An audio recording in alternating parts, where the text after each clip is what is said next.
পাঠাতে পাঠাতে তারা ঘুমায় গেলেন। ওই সকল বদরি উরুবি সাহাবায়ে কেরামের নবী আজকের রাতে আর কবুল করেন।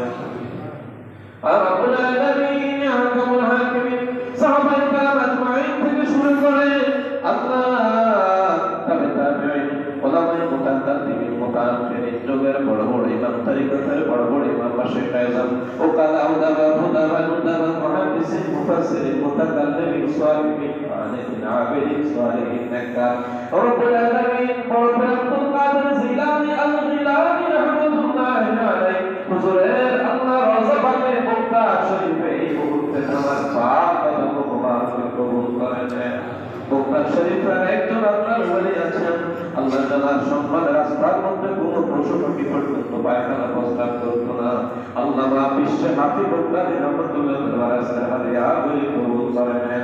কারীম তাওসার মাসতানি রাহমাতুল্লাহ আলাইহি বলেন তাআলা রাহমাতুল্লাহ আলাইহি 75 বার নবী পাক সাল্লাল্লাহু আলাইহি থেকে দিদার পেয়েছেন। আল্লামা সালাউদ্দিন সুয়ুতি রহমাতুল্লাহ ওয়ারাসার হাদিয়া বলি কবুল করেন। বুখারী মাসফাতুল ইয়াজুরি ইমাম বুখারী রাহমাতুল্লাহ আলাইহি ইয়া আল্লাহ তাআলা লেখক ইমাম বুরহানুদ্দিন বুরদানি রাহমাতুল্লাহ আলাইহি আল্লামা আবুল বারাকাত নাসাফি রাহমাতুল্লাহ আলাইহি নুরুল আনওয়ার লেখক আল্লামা মুতাসির রাহমাতুল্লাহ ওয়ারাসার হাদিয়া বলি কবুল করেন।